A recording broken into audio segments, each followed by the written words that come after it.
Snow fell in slow, deliberate flakes across the broken cityscape. The ruins of Detroit no longer screamed with fire or shook with bombardments. They had settled into something colder, something worse. A silence too heavy for peace. Above, the sky sagged with a haze of atmospheric ash, blotting out the sun and staining every shadow with dread.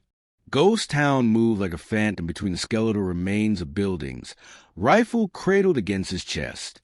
His eyes were sharp, unblinking beneath the matte visor of his helmet. He wasn't tall, wasn't bulky like the image of soldiers in history books. But there was a stillness to him, an economy of motion that marked the truly lethal.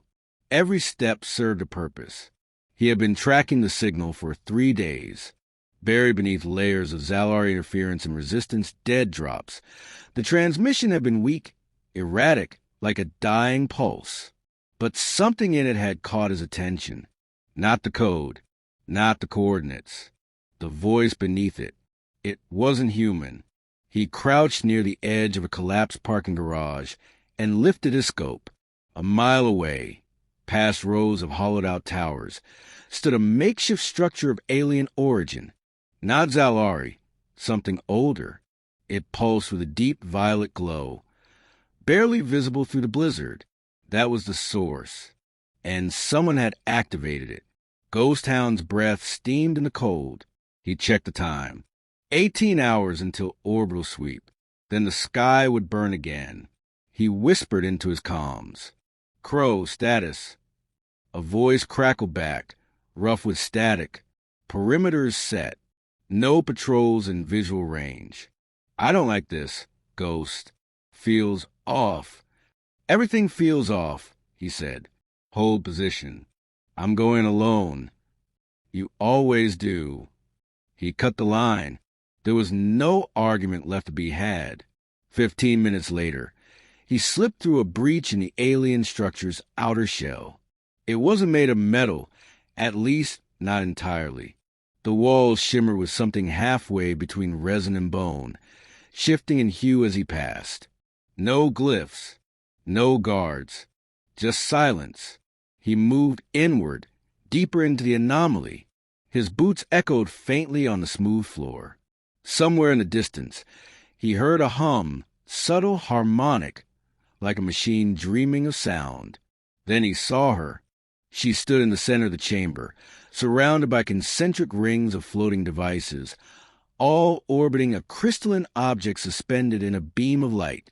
Human, pale skin, dark hair pulled tight, civilian clothes beneath a protective shell of scavenged armor. She didn't look up. Ghost Hound raised his rifle. Step away from the device. Her voice was calm. "If I do..." The feedback pulse could collapse the whole building. He didn't lower the weapon, then shut it down. "I'm trying," she said, fingers dancing across the holographic interface. "But it's not listening to me anymore." Ghost Hound circled slightly, keeping his distance. "Name." She glanced at him, finally registering his presence. Her eyes were intelligent, focused. "Dr. Sionveles, University of Havana. I was with the artifact recovery team in New Madrid before it fell. That was 6 months ago. You're late." She laughed once, bitter. "I've been busy surviving." Ghost Hound scanned the device. It wasn't just alien, it was impossible. Layers of architecture woven in dimensions his suit's sensors couldn't fully register. "What is it?" Sion exhaled slowly. "A signal node. Precursor tech. We thought it was dormant. We were wrong." He watched the way she worked. Fingers sure, movements efficient. She wasn't guessing. She understood at least part of what she was doing. "And now," he asked, "it's broadcasting. Not just locally. Off-world. Maybe even intergalactic. I can't decipher the full pattern, but it's calling something." His grip on the rifle tightened. "Something like the Zalari?" "No," she said. "Worse." A deep tremor passed through the floor. Not seismic. Rhythmic. a pulsing wave of heat and pressure. Ghost Hound moved to the edge of the platform, to the far wall, a semi-transparent curve of light. He could see a shape forming in the distance, in the sky, large, too large to be a ship. He turned back to Sion. We need to shut it down. Now! I told you it's not responding. The core is quantum locked. If we breach it manually, we might trigger a detonation or... The structure shuddered violently. The hovering devices around the core flared, emitting spikes of violet energy. One shot past Sion's shoulder, cutting a groove in the wall. She flinched but didn't run. Ghost Hound moved fast, grabbing her arm and yanking her away from the device. "Hey!" she shouted. "It's going critical," he said. "We're leaving." Another pulse rocked the chamber. One of the devices exploded midair, sending shards of energy crackling across the floor. They ran. Behind them, the structure began to collapse inward, not in debris, but in folds, like the space itself was unraveling. The walls twisted into themselves. Ghost Hound didn't look back. He hauled Sion through the breach, across the snow, toward the shelter of the ruins. They hit the ground hard as the sky behind them lit up, not with fire, but with light, strange, perfect light, silent and searing. Then it was gone, a vacuum, sucking heat and sound into nothingness. They lay there, breathing hard. After a moment, Sion sat up. "You probably just saved my life." Ghost Hound scanned the horizon. The shape in the sky was gone, but he had a sinking feeling it hadn't left. "We're not done," he said. "No," she agreed. "We just rang a bell, and something out there heard it." They moved through the snow back toward the resistance lines. Ghost Hound raised Crow on the comms. "Package secured," he said. "One survivor. Prepare for evac." "Copy that. Convoy's 20 minutes out. You have company coming in fast. Not Zalari. Something weird." "Define weird." "Tracking 6 figures, cloaked. Intermittent movement. No visible heat signatures." Ghost Hound looked at Sion. She looked pale now. "They're already here," she said. They set up in the ruins of an old courthouse. Walls were still mostly intact, windows broken out. Crow met them there, tall, lean, eyes sunken but alert. His armor bore the marks of too many fights and not enough repairs. He nodded to Sion. "So this is our fire starter?" She gave a weary smile. "I prefer the term researcher." The team braced for contact. The things that came out of the storm weren't like any Zalari troopers. They didn't speak. They didn't use cover. They moved like shadows wrapped in static. Humanoid but wrong. Too tall, too fluid. The resistance team fought hard. Ghost Hound moved like a machine, dropping targets with surgical precision. Crow laid down suppressive fire with brutal efficiency. Sion ducked for cover, clutching the sealed case she had pulled from the collapsing site. The creatures didn't bleed. When they died, they disintegrated, screaming without sound as their bodies shredded into particles. By the time the last one fell, half the courthouse was rubble. Ghost Hound stood over the remains. "Not Zalari. Not human. What are they?" Sion opened the case. Inside was a cube the size of a heart. It pulsed faintly as if breathing. "This was at the core," she said. "I think it's the memory. A key. Or a seed." Ghost Hound didn't like the way it pulsed in his direction. Like it knew him. Crow looked uneasy. "Do we destroy it?" "No," Sion said. "We deliver it." "Where?" "Delta Base," she replied. "It's the last secure uplink on this continent. If we're going to understand this thing, if we're going to stop what's coming, that's where we start." Ghost Hound nodded once. "Then we move at dawn." He turned toward the horizon, where the sky still shimmered faintly. Whatever they'd awakened was already listening. A day had passed since the beacon was activated. The streets of old Manhattan remained silent. The skeletons of towers casting long shadows over a city forgotten by time. Ash drifted in soft curls from the smoldering remains of what had once been Central Park. Now a cratered no-man's land patrolled by alien sentries and biomechanical drones. The Zalari weren't rebuilding. They were erasing. Underground, Ghost Hound moved with purpose through the labyrinthine tunnels of the former subway grid. His boots stirred dust and old memories. Every turn he took was deliberate, each corridor mapped long ago. He passed crumbling maintenance hubs where faded graffiti clung to cracked tiles, names of resistance groups now long dead. The air grew warmer as he descended deeper into the earth, towards something buried, something only he still remembered. He stopped in front of a vault door embedded in a concrete wall, its surface blackened from an explosion that had failed to breach it.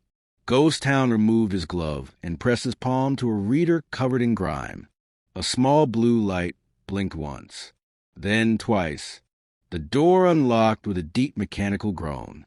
Inside was a chamber unlike the rest of the tunnels. Clean, untouched. An ancient war room built by a coalition of nations who had seen the alien threat coming too late to stop it. Digital maps flickered to life. A low hum filled the air as long-dormant systems awoke. Rows of sealed crates lined the walls, marked with warning symbols and barcodes of long-dead governments. Ghost Town approached one in particular. He opened it carefully and pulled out a matte black rifle unlike any currently in the field, an old prototype, rail-driven, fire-silent, coded to his DNA. He slung it over his shoulder, then turned to a console embedded in the wall. AI core, wake. A synthetic voice responded, monotone and feminine. Command protocol accepted. Ghost Hound. Designation, last vanguard. Welcome back. I need status on remaining Earthbound assets. Resistance cells, deep bunkers, rogue satellites. Everything. There was a pause as the AI scanned ancient data streams and parsed fragmented networks.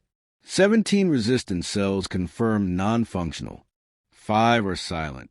1. Cell Indigo reports active but compromised. Last transmission was 9 hours ago. Location, Northern Waste, Detroit sector. Ghost Hound's brow tightened. Pull the message. The screen flashed with corrupted audio, then steadied into a grainy feed. A woman's voice spoke through static, rapid but composed. Cell Indigo. Holding with 8 left. Civilians safer now. Encounters with enemy biomechs increasing. Intel suggests warlord scouts searching for something. We found remnants. Might be why they're here. Need exfil. The feed died. Ghost Hound exhaled. Indigo had always been led by someone he knew. Captain Eva Marlowe. She was sharp, iron-willed, and never called for help unless it was life or death.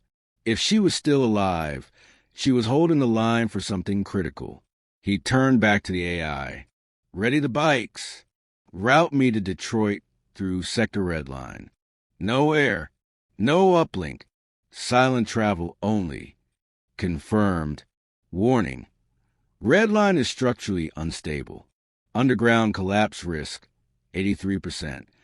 Still safer than being spotted topside. He left the war room armed and armored.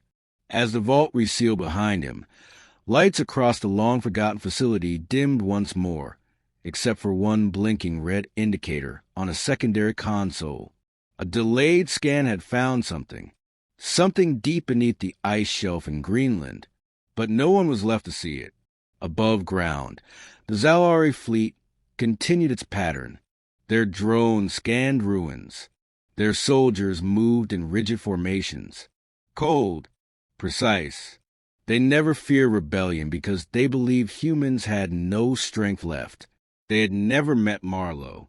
300 miles north, Captain Eva Marlowe crouched behind the cracked husk of a delivery van, her rifle angled downward. Dust clung to her skin, and dry blood lined a cut on her cheek. Her breathing was shallow but steady. Across the street, 3 biomechs moved in triangular formation, 8-foot-tall constructs of bone-like alloy and living sinew, their glowing red eyes sweeping the rubble from movement. Behind her, the entrance to the shelter was sealed, its reinforced doors hidden behind false debris. Inside, 36 civilians waited in near darkness. Families, wounded fighters, children, and one terrified scientist clutching a battered data module like his life depended on it. "Report," she whispered into her comm.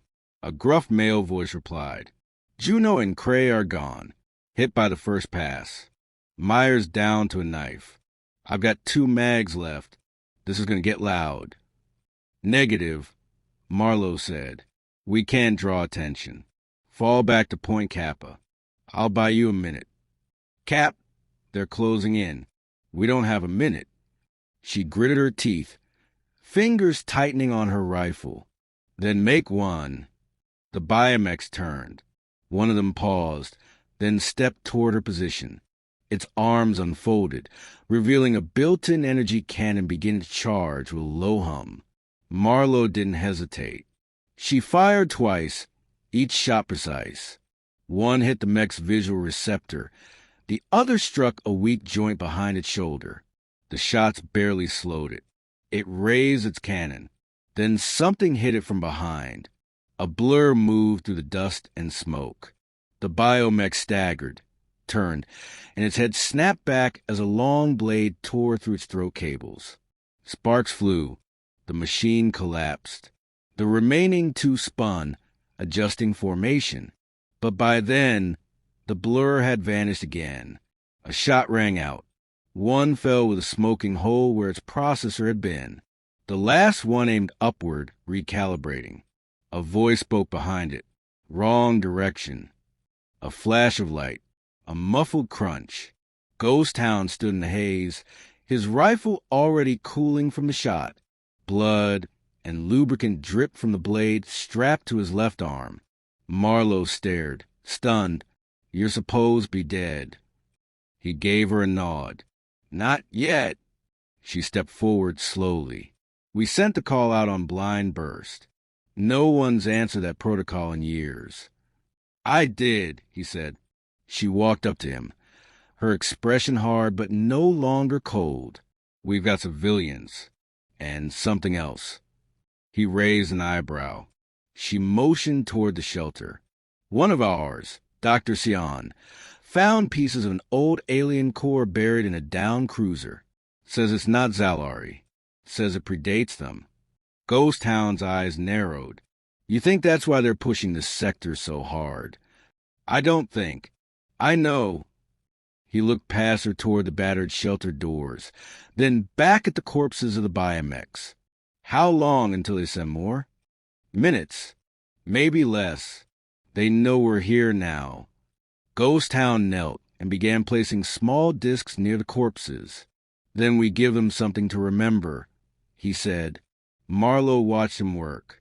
"How many more you are out there?" "Enough," he said. She didn't press.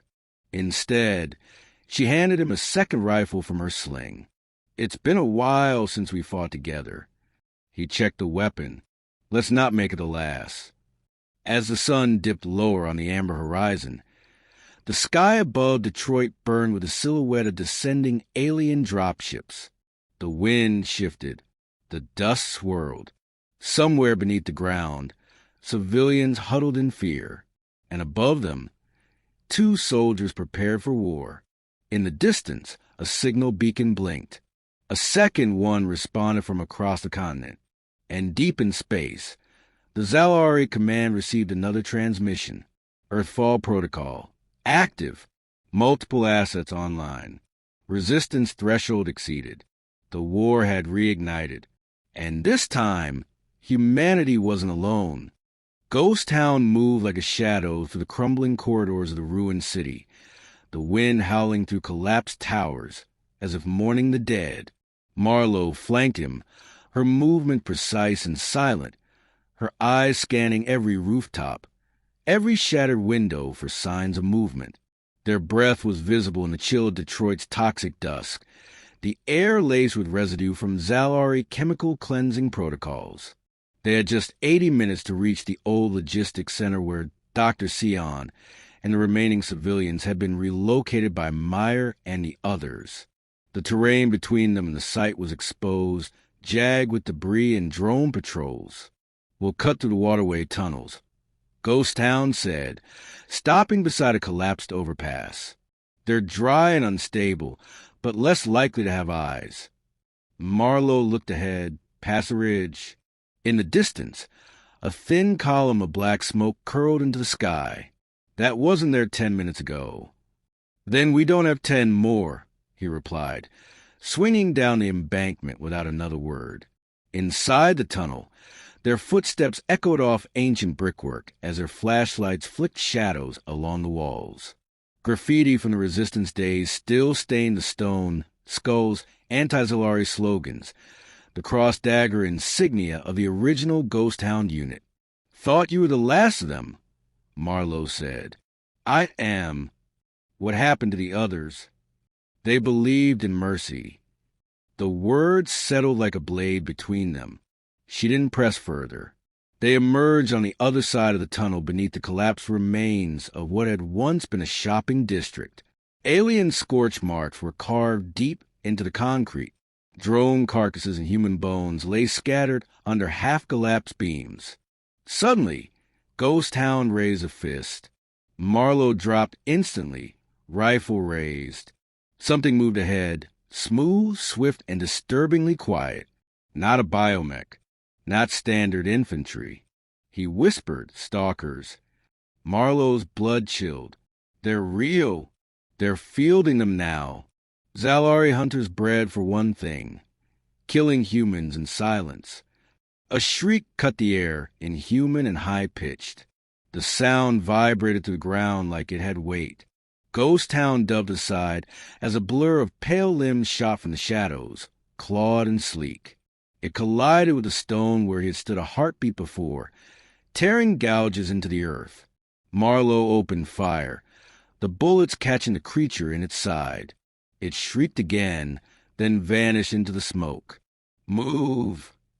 Ghost Hound barked. They ran, leaping over wreckage, ducking past shattered vehicles. Behind them, the stalker skittered on 4 legs like an arachnid, its body too thin, too flexible to be natural. It accelerated with terrifying speed. Ghost Hound turned mid-run and tossed a phosphorus charge. The flare ignited midair, bathing the corridor in searing white light. The creature recoiled, screeching in pain as its flesh blistered. "Light sensitive," he noted aloud. "Not invincible.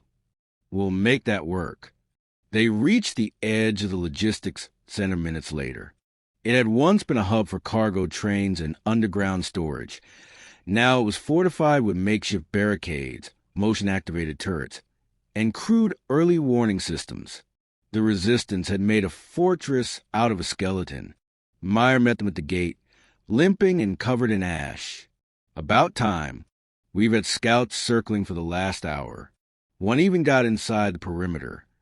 "Dead?" Marlowe asked. "Mostly." Inside the compound, civilians were clustered in a wide chamber repurposed from an old depot. Children sat near generators for warmth. Old men cleaned salvage rifles. Women wrapped makeshift bandages on the wounded. Dr. Sion stood alone near a seal vault, his hands jittery around a small black device clutched to his chest. "That it?" Ghost Hound asked, approaching. Sion blinked up at him, confused. "Who?" Marlowe called. I answered. The scientist looked at her, who gave a small nod of confirmation. Sion hesitated, then slowly unwrapped the cloth around the device. What he revealed was a small, irregularly shaped cube with etched alien markings. Unlike anything in the known Zalari language, it pulsed faintly with a dull blue light, as if breathing. "It's old," Sion said, "ancient even by galactic standards. When we pulled it from the wreckage, it activated, but only partially. It's not a weapon. Not directly. It's a key." "A key to what?" Ghost Town asked. We don't know, but the signal it emits, it's been growing stronger. That's why the Zalari are here. They want it, or fear it, possibly both. Ghost Town studied it. His gaze turned hard. Can you move it? Yes, but it's risky. The further it gets from the source wreckage, the more unstable its emissions become. They're triangulating, Marlowe muttered. That's why the dropships are focusing here. We need to get out before they surround us. Sion looked terrified. We don't even know what it opens. For all we know, it could draw something worse. Or it might end this war, Ghost Town said. We won't know if it ends up in their hands. Meyer limped closer. We got one vehicle left that might make it, a stealth rig buried under the old monorail tracks. Runs on cold fusion. She's noisy but fast. Ghost Town turned to Marlowe. You trust him to drive? She nodded. He built it. Then prep it. Load civilians in whatever can roll. We split decoy and primary convoy. I'll take the key and the scientist through the forest corridor. You lead the rest through the southern flats. Once we're out of the city, we regroup at Base Delta. That's 400 clicks from here, Sion protested. Better than 0 meters from a kill zone, Marlowe replied. They move fast. Within 20 minutes, civilians were split, vehicles warmed, and the rig prepped under a collapsing metro station. The black cube was sealed inside a lead line case to dampen its signal. As they began to move, the first shells hit. The logistics center exploded in light and heat as alien mortars tore through the upper decks. Screams followed. Drones swarmed from the sky. Ghost Town didn't flinch. He grabbed Sion by the collar and yanked him into the rig. Go! The wheels tore through rubble, fishtailing once before catching grip. Marlowe's convoy peeled south, gunfire crackling behind them. The stalkers followed. Inside the rig, Sion shook. We're not going to make it. Ghost Town kept one hand on the wheel, the other near his rifle. You think I came back to die? What if it's too late? What if the signal already told him where it leads? Ghost Town's voice was calm. Then we find it first. Behind them, the city burned, the Zalari descending like locusts. Drop ships marked the horizon. Stalkers ran through the ruins, shrieking like banshees. But in the chaos, something else stirred. In orbit, the Zalari command ship received a priority alert from a deep scan probe. Signal origin confirmed. Artifact class, unknown. Potential containment failure imminent. The warlord stared at the data in silence, his claws twitching. Send the cleansers, he ordered. Sir, no more prisoners. No more delays. Burn the earth clean. Back on the surface, Ghost Town watched the trees blur past through the windshield, his fingers steady on the wheel. The road ahead would be brutal. Many wouldn't survive. But as the cube pulsed in its case, he felt it. Something old waking up. And if the aliens thought humanity had shown them everything already, they were about to learn how wrong they were. The cold mountain winds cut through the trees like razors, stirring the snow into tight, ghost-like spirals. Ghost Town crouched beside the fusion rig, eyes scanning the tree line. The convoy had stopped for exactly 2 minutes. Enough to check the fuel cell, enough to let the scientist stretch his legs before the final push to Base Delta. It was a risk, but running the rig too hard might cook the engine. He couldn't afford that. Not now. Behind him, Dr. Sion sat slumped on a crate, his breath coming in ragged clouds. The scientist looked 10 years older since Detroit. He clutched the lead line case to his chest like a dying man holding on to faith. You're quiet, Ghost Town said without turning. I've been calculating probabilities, Sion muttered. Survival, extraction, strategic success. None of the numbers are encouraging. You're assuming the enemy thinks like you, Ghost Town replied, rising. That's your mistake. Sion looked up, bitter. I'm a scientist. I make assumptions based on data. You're a killer. You act on instinct. Ghost Town stepped closer. No, I act on purpose. Instinct is what gets you killed. A soft crunch of snow snapped both their heads around. The woods had gone still. Too still. Ghost Town drew his rifle in one fluid motion, stepping in front of Sion. Get in the rig, he ordered. The first shot came from the trees, silent, precise. It hit the rig's chassis with a metallic thunk, not an explosive. A tracker. They've found us, Sion breathed. No, they never lost us. From the woods emerged a shape too disciplined to be a raider. Armor that shimmered with active camo. Plasma rifles at the ready. A full Zalari hunter team. At least 7, maybe more, spread wide in an arc. Sion backed into the rig, sealing the case in the containment locker. What now? We don't run. Not from these. Ghost Town crouched low, voice flat. We bleed them. The first plasma bolt lands past his shoulder, cutting a branch clean in half. He answered with a 3-round burst that dropped one of the aliens mid-stride. It didn't scream, just crumpled like a puppet with its strings cut. Another hunter moved in from the side, fast, bounding between trees like a machine. Ghost Town rolled, came up shooting, took its knee out, then its throat. One fluid motion, but they kept coming. From the trees behind him, a shriek broke the tempo. Not plasma, not Zalari, a stalker. It bounded over the wreck of a tree trunk, pale and coiled, claws wet with snow. Ghost Town barely had time to swing his weapon when it slammed into him, both tumbling across the clearing. The rifle skidded away. Its face hovered over his, mouth splitting into a 3-jawed snarl. Rows of teeth, eyes that reflected no soul. He jammed a combat knife into its side, deep and angled, then rolled, pinning it.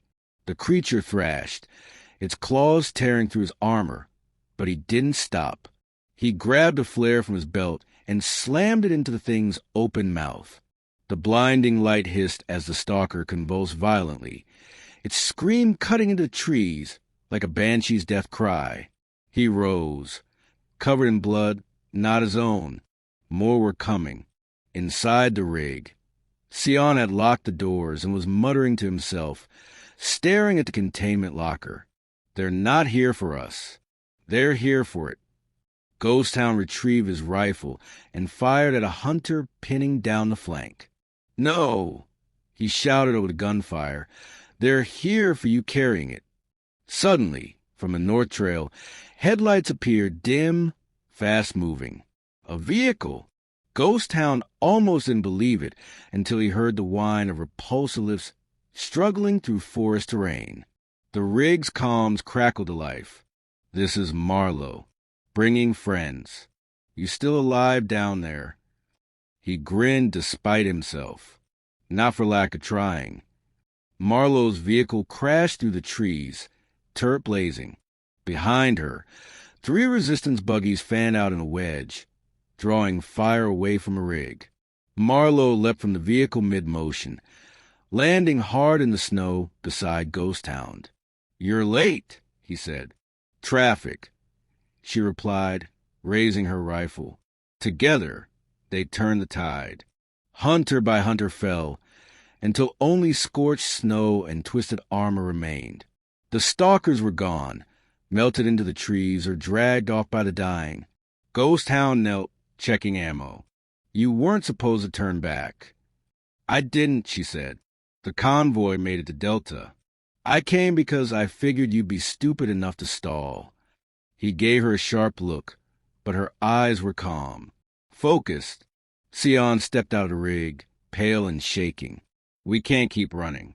The signal, it's not just attracting the Zalari. It's waking something. Define something, Ghost Town said. The scientist opened the case. The cube was glowing brighter than ever, the pulse now audible, like a heartbeat made of light. Precursor, he whispered. A power we've never seen. Something buried before the Zalari were even born. Ghost Town stared at it. Can we destroy it? I don't think so. And if we try, we might trigger it. Marlowe frowned. Then what's the plan? Finish the job, Ghost Town said. We make Delta. Then we figure out what this thing wants. They packed up in silence. 12 hours later, the mountains gave way to a scorched valley. Base Delta rose out of the landscape like a forgotten relic. Part research station, part weapons depot, part refugee vault. The last functioning base east of the Rockies. Ghost Town, Marlowe, and Sion walked through its gates with what was left of the Resistance's hope cradled in a case. Inside, chaos ruled. Generators flickered. Soldiers argued in hallways. Doctors shouted over one another in makeshift triage bays. When the cube entered the room, everything stopped. They gathered in the war room. Resistance command, techs, linguists, engineers, all circling like wolves around fire. Sion placed a device on the table. It's no longer just a key, he said. It's a message, a map. It's drawing something here. Marlowe folded her arms. You're saying this ancient alien cube is a galactic lighthouse? No, Sion said. I'm saying it's a summons. A low hum filled the chamber. The cube's glow intensified. The markings shifted. The linguist scrambled, trying to record it. One symbol repeated over and over. Sion translated it aloud. Voice hushed. Awakening. Then the power died. Total blackout. For a moment, everyone was still. Then alarms blared. Sirens. Emergency lights flickered on. The ground trembled beneath their feet. Seismic activity, someone shouted. No, Ghost Town said, staring at the cube. It's here. From the northern wall, a tech ran in, face pale. Orbital contact. Massive energy spike. Something just dropped into low atmosphere. Bigger than anything the Zalari ever fielded. Marlowe grabbed her rifle. Then we greeted properly. Sion didn't move. His voice was faint. We may have summoned death itself. Ghost Town turned to him. Or maybe we just woke up something that finally scares them. Above them, in the sky turned crimson. The clouds split apart. Something vast moved behind the veil. Silent, ancient, pulsing with the same rhythm as a cube. The Zalari ship scrambled to intercept it. They burned in seconds. The base fell silent again. And for the first time, the humans and the aliens alike looked up and realized something older than war had returned. Ghost Town stepped out onto the platform as the shadow approached. Marlowe followed. Neither raised a weapon. Whatever came next would not be decided by bullets alone. But if it needed fire, humanity had never run short.